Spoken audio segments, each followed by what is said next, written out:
The Giver by Lois Lowry, Chapter 17. Today is declared an unscheduled holiday. Jonas, his parents, and Lily all turned in surprise and looked at the wall speaker from which the announcement had come. It happened so rarely and was such a treat for the entire community when it did. Adults were exempted from the day's work, children from school and training and volunteer hours. The substitute laborers, who would be given a different holiday, took over all of the necessary tasks: nurturing, food delivery, and care of the old, and the community was free. Jonas cheered and put his homework folder down. He had been about to leave for school. School was less important to him now, and before much more time passed, his formal schooling would end. But still, for 12s, though they had begun their adult training, there were the endless lists of rules to be memorized and the newest technology to be mastered. He wished his parents, sister, and Gabe a happy day and rode down the bicycle path looking for Asher. He had not taken the pills now for 4 weeks. The stirrings had returned, and he felt a little guilty and embarrassed about the pleasurable dreams that came to him as he slept. But he knew he couldn't go back to the world of no feelings that he had lived in so long. And his new heightened feelings permeated a greater realm than simply his sleep. Though he knew that his failure to take the pills accounted for some of it, he thought that the feelings came also from the memories. Now he could see all of the colors, and he could keep them too, so that the trees and grass and bushes stayed green in his vision. Gabriel's rosy cheeks stayed pink even when he slept, and apples were always red. Now, through the memories, he had seen oceans and mountain lakes and streams that gurgled through woods. And now he saw the familiar wide river beside the path differently. He saw all of the light and color and history it contained and carried in its slow-moving water. And he knew that there was an elsewhere from which it came, and an elsewhere to which it was going. On this unexpected casual holiday, he felt happy, as he always had on holidays, but with a deeper happiness than ever before. Thinking, as he always did, about the precision of language, Jonas realized that it was a new depth of feelings that he was experiencing. Somehow, they were not at all the same as the feelings that every evening, in every dwelling, every citizen analyzed with endless talk. I felt angry because someone broke the play area rules, Lily had said once, making a fist with her small hand to indicate her fury. Her family, Jonas among them, had talked about the possible reasons for rule breaking and the need for understanding and patience until Lily's fist had relaxed and her anger was gone. But Lily had not felt anger, Jonas realized now. Shallow impatience and exasperation. That was all Lily had felt. He knew that with certainty because now he knew what anger was. Now he had, in the memories, experienced injustice and cruelty, and he had reacted with rage that welled up so passionately inside him that the thought of discussing it calmly at the evening meal was unthinkable. I felt sad today, he heard his mother say, and they had comforted her. But now Jonas had experienced real sadness. He had felt grief. He knew that there was no quick comfort for emotions like those. These were deeper, and they did not need to be told. They were felt. Today, he felt happiness. Asher! He spied his friend's bicycle leaning against the tree at the edge of the playing field. Nearby, other bikes were strewn about on the ground. On a holiday, the usual rules of the order could be disregarded.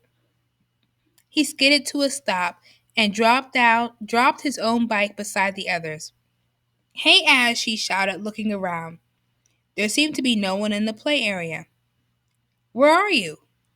Phew! A child's voice, coming from behind a nearby bush, made the sound. Pow, pow, pow!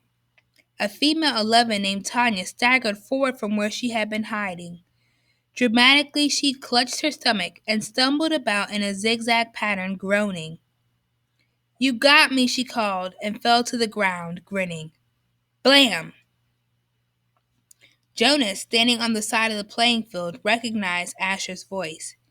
He saw his friend, aiming an imaginary weapon in his hand, dart from behind one tree to another. Blam! You're in my line of ambush, Jonas. Watch out! Jonas stepped back. He moved behind Asher's bike and knelt so that he was out of sight. It was a game he had often played with the other children, a game of good guys and bad guys. A harmless pastime that used up their contained energy and ended only when they all lay poised in freakish postures on the ground.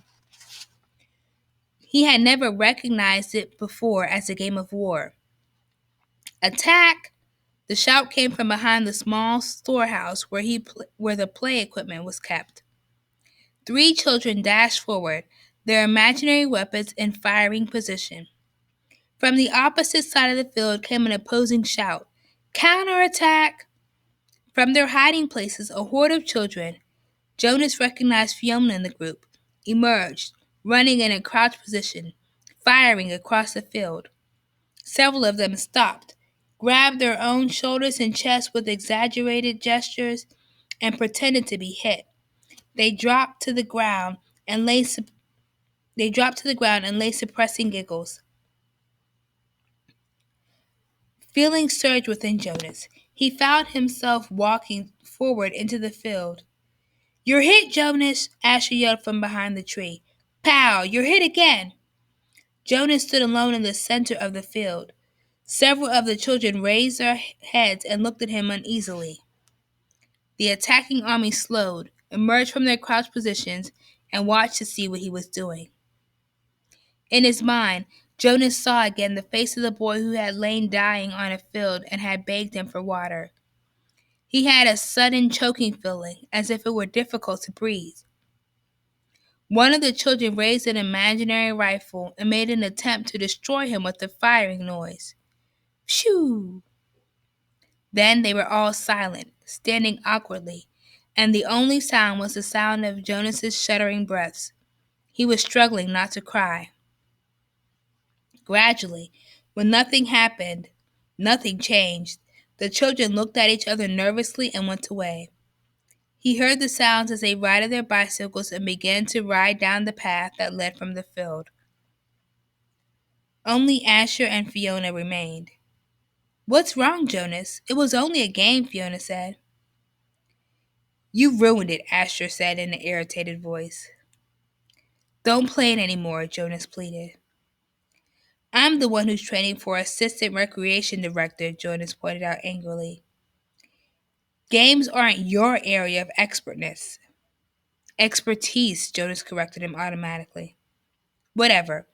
You can't say what we play, even if you are going to be the new receiver. Jonas looked warily at him. I apologize for not paying you the respect you deserve, he mumbled. Asher, Jonas said. He was trying to speak carefully and with kindness, to say exactly what he wanted to say. You had no way of knowing this. I didn't know it myself until recently. But it's a cruel game. In the past there have... I said I apologize, Jonas. Jonas sighed. It was no use. Of course Asher couldn't understand. I accept your apology, Asher, Jonas said wearily. Do you want to go for a ride along the river, Jonas? Fiona asked, biting her lip with nervousness. Jonas looked at her. She was so lovely. For a fleeting instant, he thought he would like nothing better than to ride peacefully along the river path, laughing and talking with his gentle female friend. But he knew that such times had been taken from him now. He shook his head. After a moment, his 2 friends turned and went on their bikes. He watched as they rode away. Jonas trudged to the bench beside the storehouse and sat down, overwhelmed with feelings of loss. His childhood, his friendships, his carefree sense of security, all these things seemed to be slipping away. With his new heightened feelings, he was overwhelmed by sadness at the way others had laughed and shouted, playing at war. But he knew that they could not understand why without the memories. He felt such love for Asher and for Fiona, but they could not fill it back without the memories, and he could not give them those. Jonas knew with certainty that he could change nothing. Back in their dwelling that evening, Lily chattered merrily about the wonderful holiday she had had, playing with her friends, having her midday meal out of doors, and, she confessed, sneaking a very short try on her father's bicycle. I can't wait till I get my very own bicycle next month. Father's is too big for me. I fell, she explained matter of factly. Good thing Gabe wasn't in the child seat. A very good thing, Mother agreed, frowning at the idea of it. Gabriel waved his arms at the mention of himself. He had begun to walk just a week before. The first steps of a new child were always the occasion for celebration at the nurturing center, Father said, but also for the introduction of a discipline wand. Now Father brought the slender instrument home with him each night in case Gabriel misbehaved. But he was a happy and easygoing toddler. Now he moved unsteadily across the room, laughing. Gay, he chirped. Gay! It was the way he said his own name. Gabriel brightened. It had been a depressing day for him, after such a bright start. But he set his glum thoughts aside. He thought about starting to teach Lily to ride so that she could speed off proudly after her ceremony of 9, which would be coming soon. It was hard to believe that it was almost December again, that almost a year had passed since he had become a 12. He smiled as he watched the new child plant one small foot carefully before the other, grinning with glee at his own steps as he tried them out. I want to get to sleep early tonight, Father said. Tomorrow's a busy day for me. The twins are being born tomorrow, and the test results show that they're identical. One for here, one for elsewhere, Lily chanted. One for here, one for else. Do you actually take it elsewhere, Father? Jonas asked. No, I just have to make the selection. I weigh them, hand the larger over to a nurturer who's standing by waiting, and then I get the smaller one all cleaned up and comfy. Then I perform a small ceremony of release, and he glanced down, grinning at Gabriel. Then I wave bye-bye, he said, in the special sweet voice he used when he spoke to the new child. He waved his hand in the familiar gesture. Gabriel giggled and waved bye-bye back to him. And somebody else comes to get him? Somebody from elsewhere? That's right, Jonas Bonus. Jonas rolled his eyes in embarrassment that his father had used a silly pet name. Lily was deep in thought. What if they give the little twin a name elsewhere? A name like, maybe Jonathan. And here in our community at his naming, the twin that we kept here is given the name Jonathan.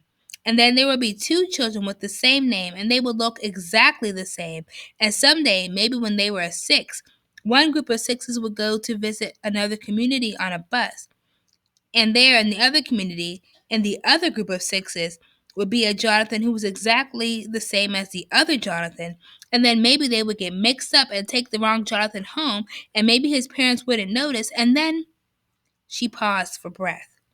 Lily, Mother said, I have a wonderful idea.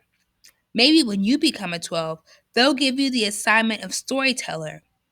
I don't think we've had a storyteller in the community for a long time. But if I were on the committee, I would definitely choose you for that job. Lily grinned. I have a better idea for one more story, she announced. What if actually we were all twins and didn't know it, and so elsewhere there would be another Lily, and another Jonas, and another Father, and another Asher, and another Chief Elder, and another... Father groaned. Lily, he said, it's bedtime.